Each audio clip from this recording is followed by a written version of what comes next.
आज पहली बार तिप्रामोता ने हिस्ट्री कर दिया है। वो है असेंबली में अपनी मातृभाषा में बात किया है। ये बहुत बड़ी अचीवमेंट है, इससे पहले कभी नहीं हुआ है। और बुबक रानी भी बताया कि वो प्राउड फील कर रहा है। और दूसरी बात उन्होंने कहा है कि हम लोग सरेंडर नहीं करेंगे, अंदर भी बाहर भी अपना अधिकार मांगते रहेंगे।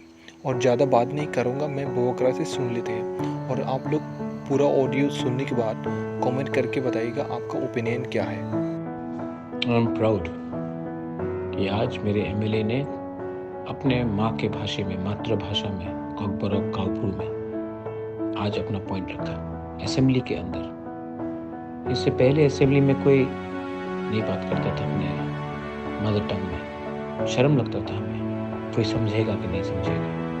लेकिन आज तिप्रामोथा के एमएलए ने बात किया और कोई समझ सकता है तो समझ सकता, नहीं समझ सकता तो नहीं समझ सकता, हमारा भाषा समझ लो। लेकिन हम लोग अपना अब अधिकार मांगेंगे, असेंबली में अंदर मांगेंगे, बाहर भी मांगेंगे। I am very proud of my Motha MLAs.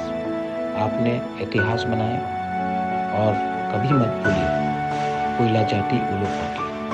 हम लोग अपने जाति के लिए बात करने आए हैं, सिर्फ पार्टी करने नहीं। This is Bubagra. Congratulations once again. We will not surrender. Belai no hambai.